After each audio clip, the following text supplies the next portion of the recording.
Pagkamu sa kakulangan, ang kapal sa iya, iliyon niya.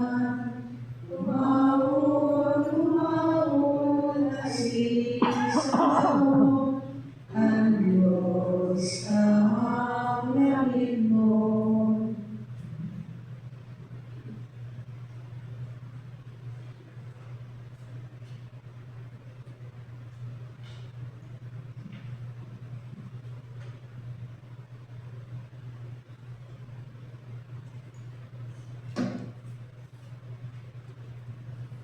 Sa ngalan ng Ama, Sinaki, Batikan, Espiritu Santo. Amen.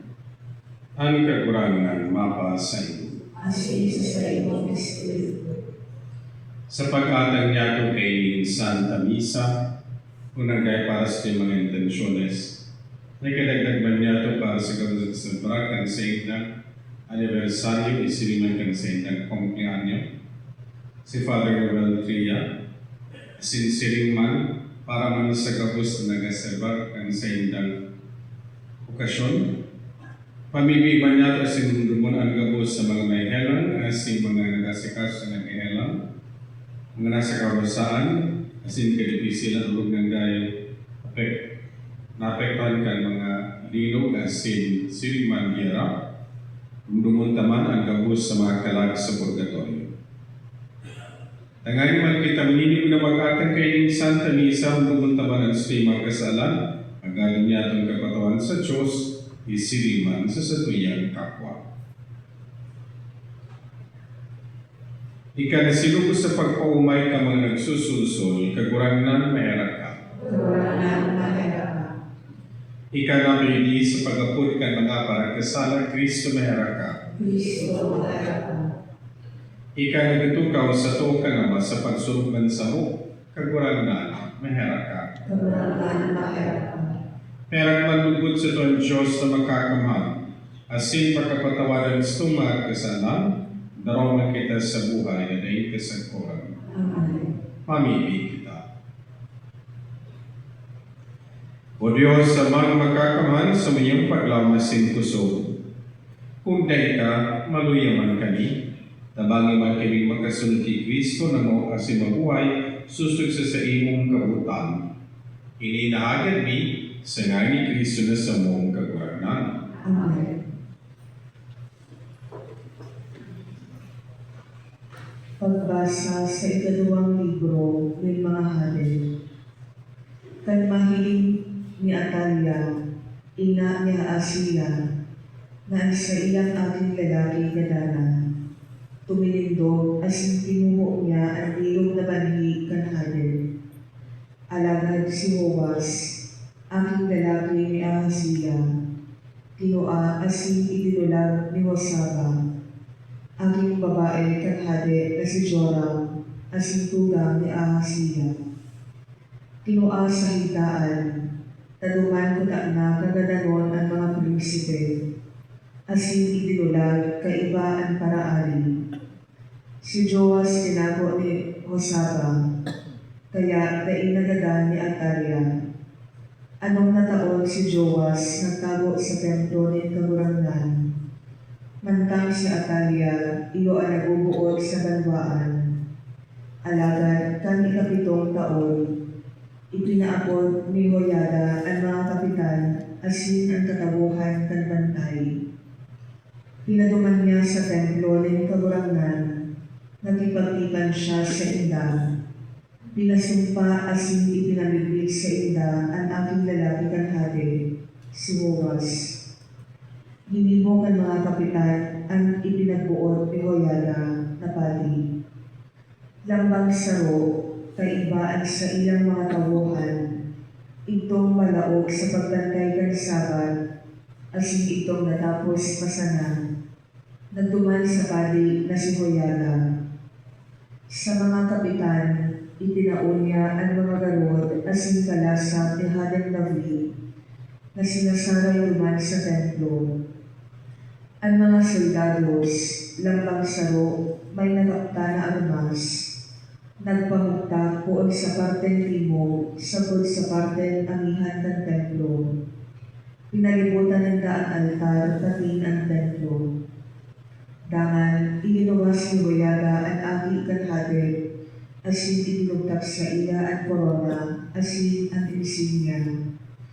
Pinagropyaw siya sa hade, asin binahigan. Nagparakpak asin nagpururahaw ang katawuhan. Mabuhay ang hade. Nadangog ni Atalia ang kinurahaw ng mga tao, asin nagduman siya sa atubang ng mga tao sa templo din kagurangan. Kan mahiling niya ang hade na nakatindog sa may haligi, siring sa kaugalian, asin ang mga kapitan, pati mga paraamodyog sa harangitan hade, kaiba ang gabos sa tao na nag-uuluma, asin nagpapatanong ng hamodyog.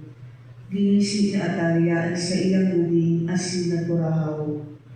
Tapasaluiban. Dangan si Boyada nagbuod sa mga kapitan, narahat siya sa luwas. Ang si Isay man na sumunod sa iya, gaganon sa espada. Kaya dinakop si Atalia, asin pag-abot sa puwerta ng mga kabayo, duman siya ginagan. Dangan si Boyada, pinagpatipan ang kagurangan, ang hade asin ang dalwaan. Huli kaini, ang dalwaan, napigmalwaan ng kawarangan. Nagtipan siliman ang hade asin ang dalwaan. Dangan, ang gabos na tao, nagduman sa templo ni Baal, asin sa indang binaba. Linulot ninda ang mga altar, asin mga ladawan, asin ginadang sinatan, ang padi ni Baal, sa atubang ng mga altar. Tataramon kan kagurangan. Pinili din kagurangan ang siyon na sa iyang eerokan. Pinili ang kagurangan ang siyon na sa iyang eerokan. Ang kagurangan ay sumpa ni David, sa mga sari na kanuga na daiba bawion, ang sa imong kaakian, papamutagon ko sa imong trono. Pinili ang kagurangan ang siyon na sa iyang eerokan. Kung ang sa bongtipan, kuyukon kan sa imong mga aki, asin ang sa kong mga pagbuod sa indang kutubon. Ang sa indang mga aki man, magtutukaw sa imong trono, sangkot naman.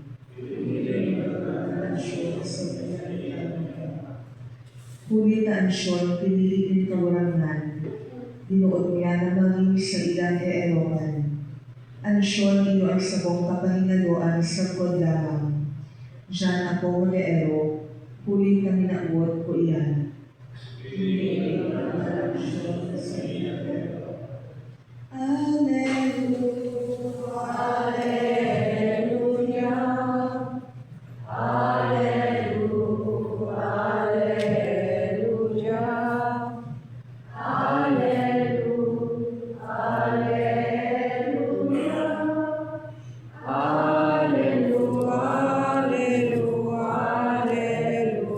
Ang kagurangan mapa sa iyo. Asin sa imong espiritu. Pagbasa ng Ebanghelyo na sinurat ni San Mateo. Kamarawayan sa imong kagurangan. Si Jesus nagsabi sa katawhan, "Dahil kamo magtipon ni mga kayamanan sa daga. Kayamanan na binubukbok, tinatakla, asin hinahapon. Magtipon kami kayamanan sa langit. Lumaan daing bukbuk asin daing takla asin daing parapon na nasa lakat asin mahapon. Kulita kunhain ang kayamanan yaong manduman sa iyong puso. Ang mata iyan ilaw kan hawak. Kung mata nindo, malibog ang hawak nga sa kadikluman. Kaya kung ang liwanag na iyaon sa inyo madiklum, dakulan kayo ang siring na kadikluman." Maray na barata kan sa tuong kakurangan. Pag-umaw sa imong Kristo.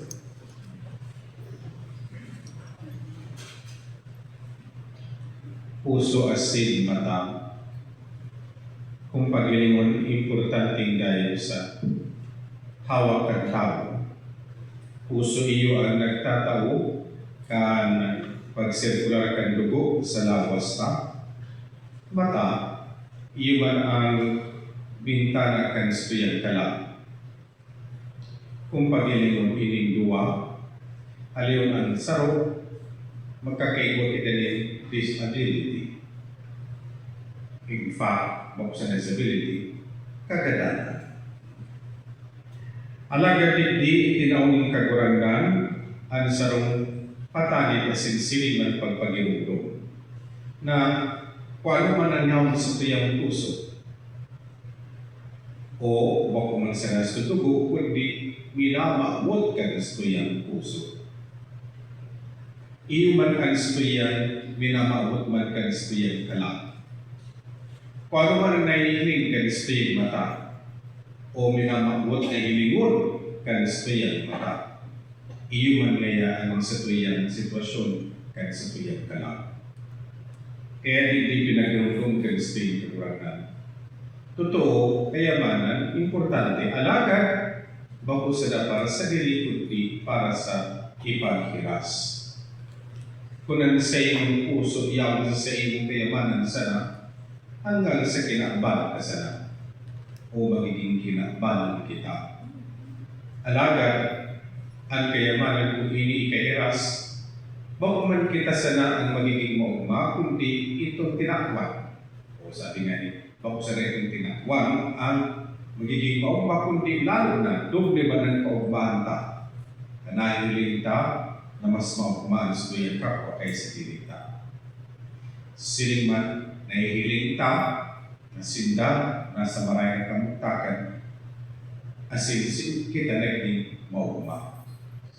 Kung iyo man ang nahihiling ta sa iba, iyo man ang naging kamautan ka sa iyong puso, iyo man ang magiging kaligtasan man niya. Awitin niya itong awit para sa Panginoon. Ang Pino'y buhay, pinululot tapos, at sa iyong mahal na Diyos. Ang Pino'y puso, pag-isip ko, inulusay sa imo.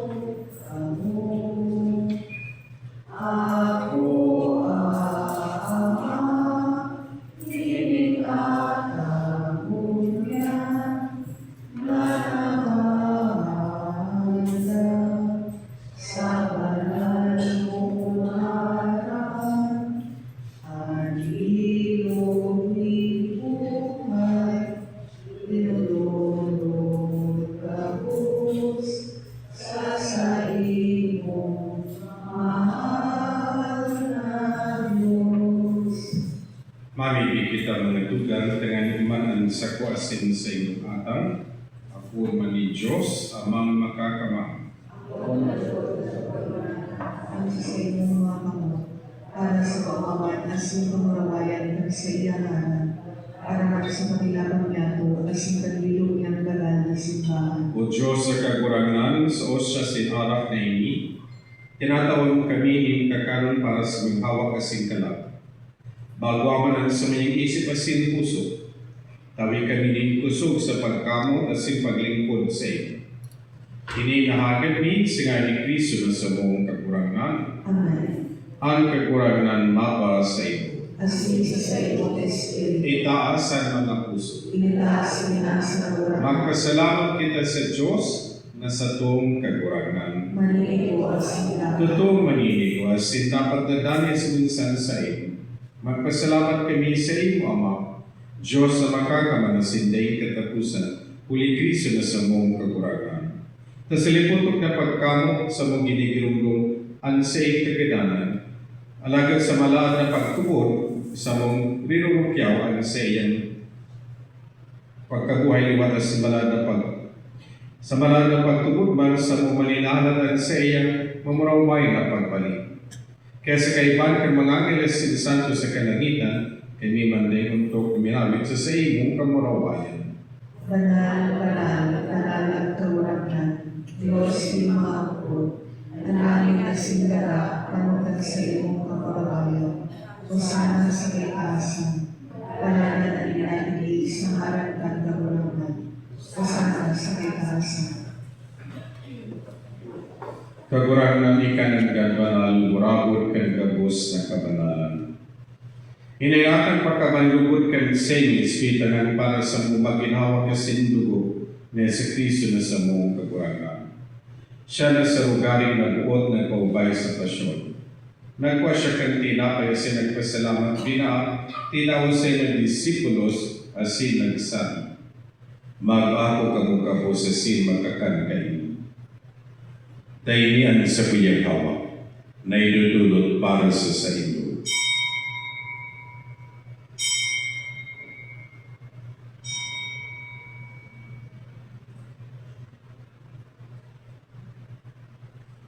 Siring man pagkapamanggi, pagkuhan man kan kalis, giraray nagpasalamat. Tinaw sa mga disipulo sa sin nagsabi, mag-ako kamugabo sa sin mag-inom kayo. Tangan kalis kan sa kuyang dugo, kan ba ako asin danay na tipan. Napapabuloson para sa inyo, asin para sa dakol, sa pagpatawad kan mga kasalan. Gibunin ini sa pagundong sa sako.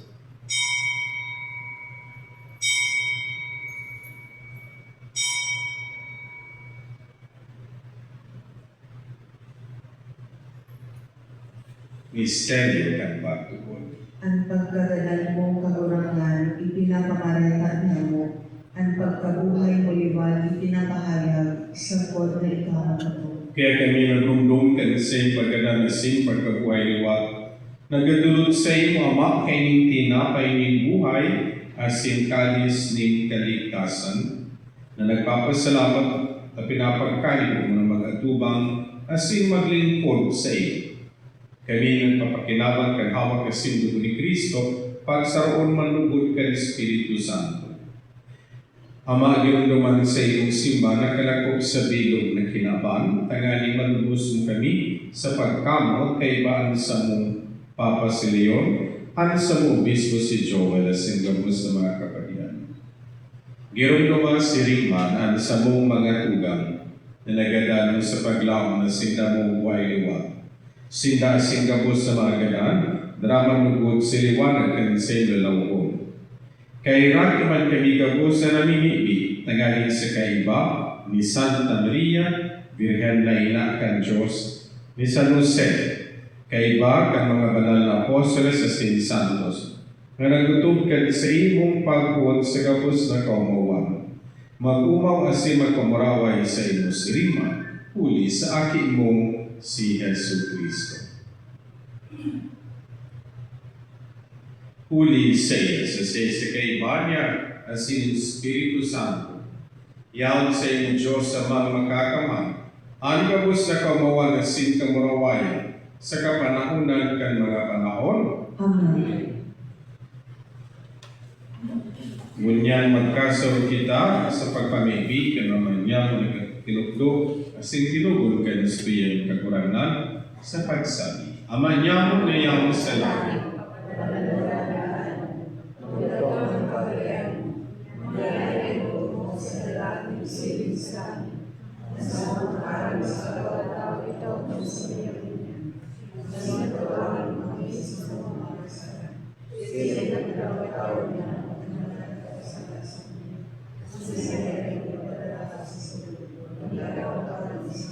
Agawin man kami sa gabos na marao, na ikimiharap sa imo kagurangan.